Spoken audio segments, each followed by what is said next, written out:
Welcome to Bad Bedtime Stories, an original spooky fiction series by Kara Shea and Adam Ray. Today, we present a story so cold, so frigid, your extra blanket and wool socks just won't do. So break out the sleeping bag, the animal fur, because you're going to need them to stay alive.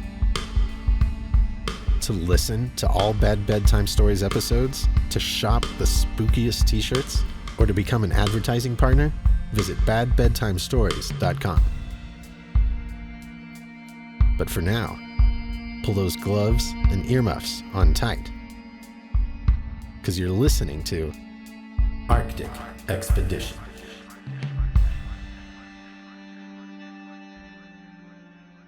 Part 3. Andrew had left camp behind. The bite of the cold wind had started to cut until his insides felt as though they had been replaced by blocks of ice. The snow had started to fall faster and harder, his tracks disappearing as soon as he made them. This was not the beautiful snow, the fluffy flakes he was used to, but sharp, jagged flakes that felt closer to razors against his face. Hunger set in first, curling his stomach until he was sure it was eating itself. Next came exhaustion, and simply putting one foot in front of the other took a Herculean effort. The emptiness, however, had been there since he left camp. A quiet companion weighing on his chest. The cold wasn't the only thing that made him feel numb. He didn't remember sitting down, back against the rough bark of an evergreen, staring into the white wasteland that never seemed to end. He didn't remember closing his eyes, or making the decision to let the earth take him. He only remembered thinking back to the warmth of his home, the embrace of his parents and his sister next to the fire on a beautiful Christmas Eve. He was gone before his body could ache with missing them.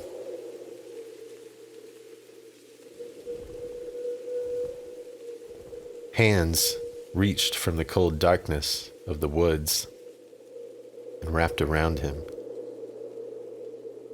But he was gone.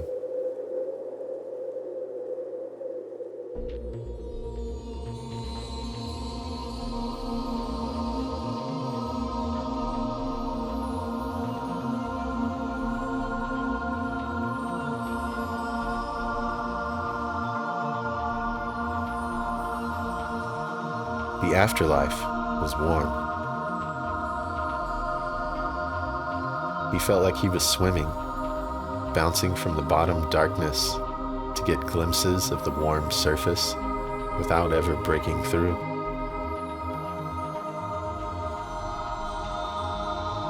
The numbness had disappeared, replaced by a beautiful warmth and peace that wrapped around him like a blanket. Time didn't exist here, and he happily floated through the emptiness.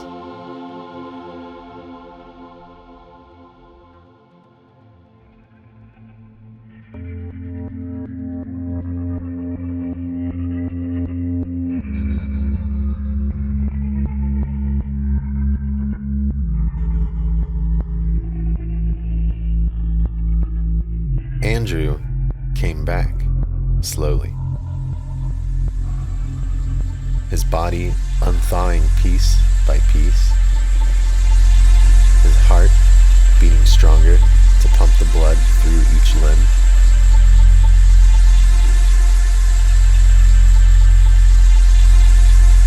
Eager eyes watched his progress carefully when he began to break into consciousness.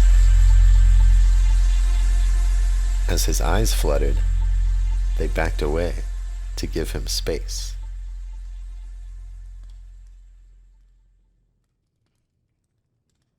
The first thing he noticed was the fire in front of him, tucked into a brick fireplace that seemed rugged and old. A blanket made of thick wool was drawn around him, and would have itched if he was in a state to notice such a thing. Wood walls stretched around him, a cabin of some sort. The whistling of the wind and crackling of the fire floated to him slowly, followed by the realization that he had not died. The feeling that he would be better off dead crashed into him.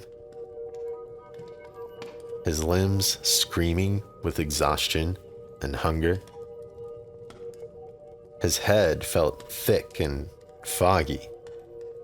Even his eyes hurt when he blinked. A muffled groan escaped through his chapped lips as Andrew sat up slowly, feeling each twinge in every nerve. Drawing his tongue over his teeth, he evaluated his surroundings. The cabin walls, the simple furnishings, the inexplicable feeling that this cabin had been here longer than he had been alive. Then he saw them, the shapes and the shadows.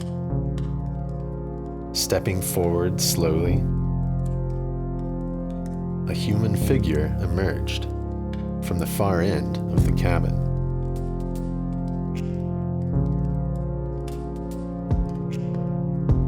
Panic froze Andrew as his eyes scoured the figure. Not quite human. It seemed shorter in stature, nearly childlike. Its ears came to a slight point, and its clothing seemed to be hand-stitched and old, but not worn. "Hello," it spoke, gingerly, in a caring, quiet tone. It reminded Andrew of bells. "We found you out there in the storm and brought you here. You nearly didn't make it." The words didn't come, buried in his vocal cords that refused to work. Instead, Andrew swallowed hard, choked by the silence and strangeness of the situation. "Are you hungry? There's soup on the table for you." The figure pointed to Andrew's right, where a small table was nestled against the wall. On it, a bowl was steaming, and the hunger inside him came to a sharp point against his ribs, saliva pooling in his mouth. "Go on," the figure encouraged, gesturing again. "Please, eat." Andrew unfolded himself at a pace on par with a snail, drawing himself across the floor before he made it fully upright. Gingerly, he settled into the only chair at the table, never tearing his eyes away from the figure. He had noticed, while he moved, that two more figures were standing behind the one that had spoke to him, still shadowed against the door.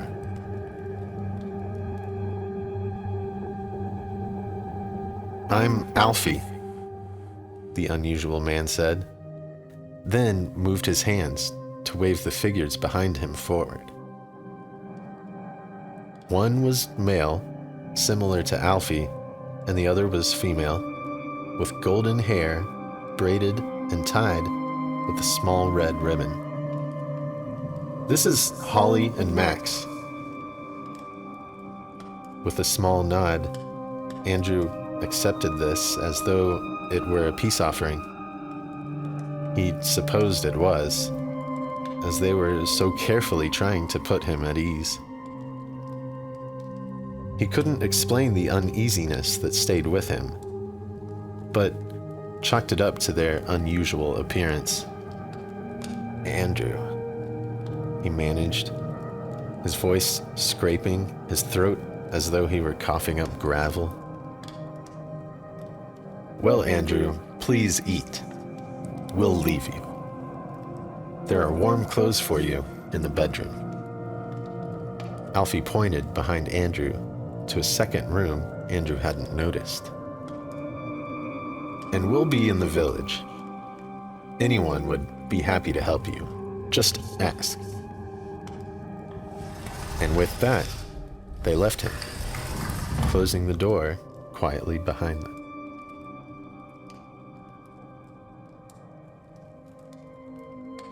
In front of him, the soup caught and held his attention. Steaming, he could see hunks of meat and vegetables and a dark broth. A roll slathered in butter set next to the bowl. A chipped mug and tarnished silverware rounded out the table setting. And Andrew found himself halfway through his meal before he wondered if he had been poisoned. But then, why would they save him just to kill him?